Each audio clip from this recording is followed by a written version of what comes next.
Star Wars Young Jedi Knights. Return to Ord Mantell. Chapter 15. The Falcon swept overhead, strafing the oncoming monsters. Jaina and Anja fought behind the others, attacking more of the Nars. The air was filled with the snarls of the predators and the sizzling buzz of the lightsabers and the despairing cries of the staggering villagers. Then, to Jason's surprise, the migratory Nars faltered in their advance, honking at each other uneasily. Many in the pack were covered with blood from their victims, both human and reptilian, but they all paused in their tracks as if unwilling to come any closer to the forest.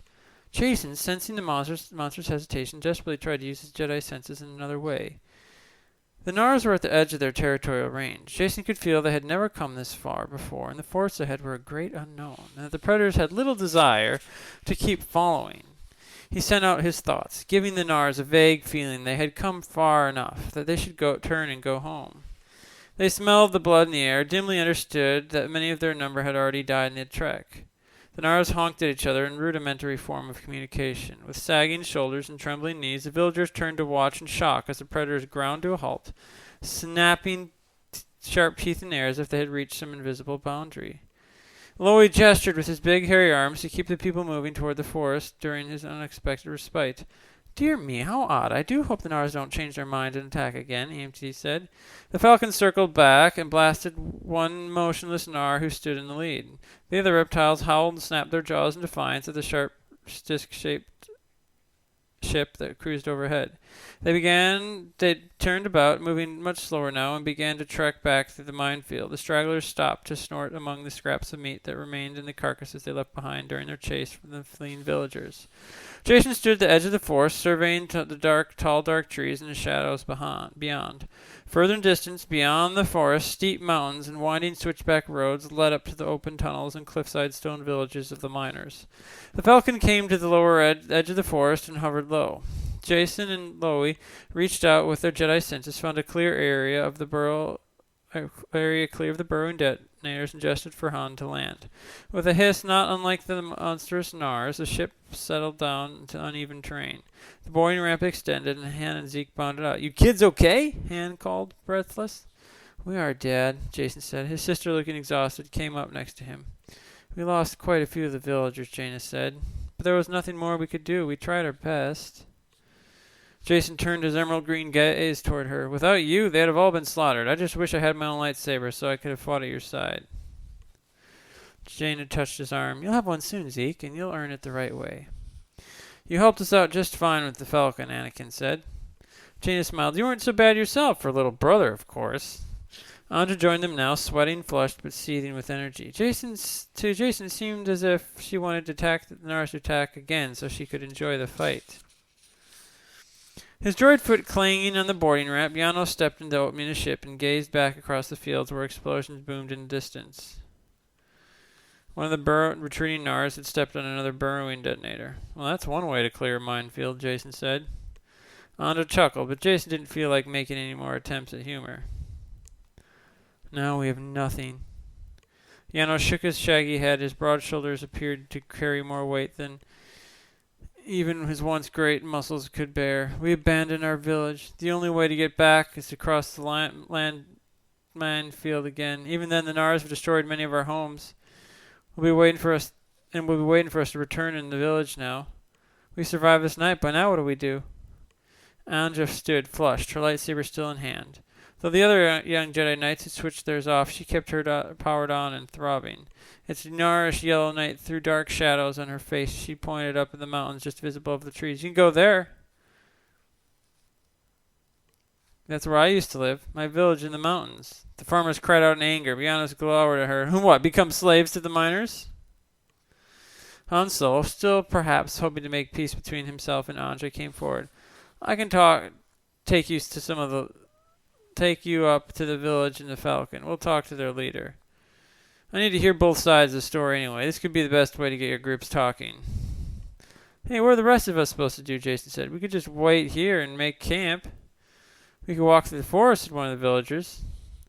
Lowy growled, and the MP translated. "Master Labaka recalls hearing about other traps and detonators through the forest." Jaina nodded. "Right. But it could just be as dangerous to sit out here in the open, especially if those Nars decide to come back." I know a safe way through, one young villager said. I've been into this forest many times. We just have to be careful. Hans stood close to Anja, who pointedly took a step from him. We can take Janos and the other weaker farmers to fly up to the mountains. The rest of you follow through the forest. It's safer than any of the alternatives. Tenelka looked sternly at the villagers, who, though exhausted, seemed fearful of going to the mountains. If this war must end, many things must change. You must face your fears and be responsible for yourselves. I still wish we had weapons, since we're going to the household of our enemies, one of the villagers said. Then you missed the point entirely, Jaina said, still shaking and exhausted from her battle. She was growing frustrated at the villagers' stonewalling. It could well be, she mused, that the reason the Civil War had dragged on for so long and so many innocent casualties that no one on either side was ready to face the challenge of making peace. Look, Hans said, I'm going up there even if none of you comes with me. But this is your war, not mine. You should be involved in this. We will go, said, but don't expect anything to come of it. As Anja boarded the Falcon, Zeke turned back to Jaina. I'll go with the ship, he said, and then looked at the villagers. You have to have faith that there are options open to you. Trust your own abilities with each other and in the force. The villagers mumbled. Han hugged each of his children and looked squarely at Jason and Jaina. You kids are awful brave, he said, but it may take a while before I learn to stop thinking of you as children. A few moments later, the Falcon lifted off above the trees. Jaina and Jason waved farewell, and the flattened ship of white sublight engines lit as the craft soared off across the mountains toward the forest. Jason, Tenelka, Jaina, and Loie looked at the refugees around them. We're a pretty ragtag group, Jaina said. Eamty drifted back down and reattached to the Wookiee's belt. Yes, indeed, the little droid commanded. These people are our responsibility, Tenelka said. Loie grunted his agreement and patted Jaina's back with a furry hand. Jaina sighed. Right, what are we waiting for? She looked into the thick forest and gave her brother a nudge. Jaina turned toward a young woman and the two young men who claimed to know the way through the mountain village. Let's go, he said, lifting his lightsaber like a green torch to light the way through the murk of the trees. We've got a long march ahead of us before we get to shelter. As the ominous animal sounds grew louder, the young Jaina plunged into the thick wilderness, knowing this forest held many deadly pitfalls and booby traps, as the minefield had. By the time the Millennium Falcon flew low over the knotted mass of the forest, dawn announced its arrival with a splash of color behind the mountain crags. As the sun rose, light spilled down the ragged stone cliff faces. Zeke could make out a thin white slash of a road winding its way up the steep mountainside. Scattered black holes marked entrances to mining tunnels in the city within the rocks. Anja came forward from the passenger compartment and eagerly drank in the sights of the rough stone wall through the window ports. It's been many years since I came back. I've made my life off-world on Ord Mantell, doing whatever I could to survive. Zeke looked at her. Sounds familiar, he said. I've been through a lot of the same things you have. She glared at him. No one's been through what I have. Don't be so quick to judge, he replied. His voice was hard, but held no anger. My parents were both killed on Emeth. While I was still young, I fled off-world and I lived in the streets of Coruscant, deep in the underworld levels where no one goes. At least no one wants to stay alive. I survived for years as a scavenger until I was kidnapped by the Shadow Academy. They trained me as a dark Jedi to fight for the Second Imperium. Anja shrugged one shoulder. Our mountain villagers took the side of the Empire long ago. It's nothing to be ashamed of.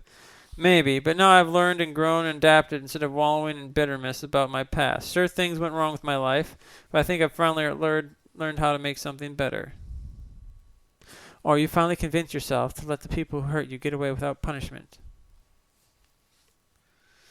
The dark-haired young man could tell that Han was listening to this exchange with great interest.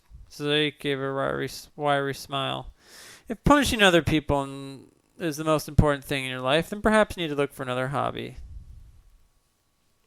Anja turned away. Other things are important to me. Somewhat subdued, she moved to the back of the cockpit. Yano staggered forward and looked at the approaching mountain city. No one from our village has openly gone into that place since the beginning of the war. I'd say it's about time for a change then, Han said. He narrowed toward the widest opening in the cliffside where lights and a landing pad were visible. Zeke guessed these would be facilities for smuggler ships, supply runners, and weapons merchants like Lillimit, who would take advantage of the desperate plight of the people of Anubis. Han turned to Anja. Do we need to contact them with our request permission to land? She shook her head. Only ships that come in are unauthorized smugglers. She raised an eyebrow. You know the type, Solo. Han and Zeke landed the Falcon in the middle of the broad, rocky floor. Tunnels riddled the walls between buildings built from blasted stone blocks mortared together, chips of rock cemented into multi-unit structures. People came from the buildings and tunnels to study the ships suspiciously. Anja recognized the man in front, who had a black beard, thick eyebrows, and hair with a long streak of gray down the left side. That's the one who had talked to, she said. His name is Illis. The miners held stone-cutting implements, pickaxes, vibrohammers, and other excavating devices. To Zeke, the tools looked like potential deadly weapons. Han extended the boarding ramp. Let me go first, Anja. You can come with me if you like. She looked over him, gave a curt nod. As long as you don't make it seem like as if we're allies. Zeke looked at the young woman, wondering what he could do to reach her and whether he could somehow dislodge the large chip on her shoulder. Anja Galandro could have been strikingly beautiful if she hadn't been such a soured demeanor. Just give him a chance, Anja, Zeke said. Nobody planned that Nara stampede, but for now, we're all in this together. She shot him a resentful glare. Anja, Han, and Zeke emerged from the ship together as the miners pressed forward. Dark-haired Alice took the lead, scrutinizing them cautiously. He recognized Anja. It's a long time since we've seen you. And who's this you've brought with you? Another traitor? Han Solo, she said. And aboard the ship are Janos and many survivors from a Nara attack on the farming village below.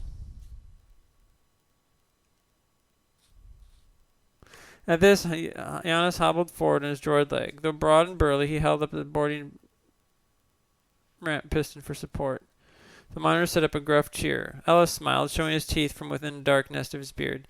Excellent work, Anja. With such important hostages, we can end this war once and for all. Now, wait a minute, Han cried. Ellis gestured, and the miners rushed forward to the Falcon, their stone-cutting implements raised like weapons.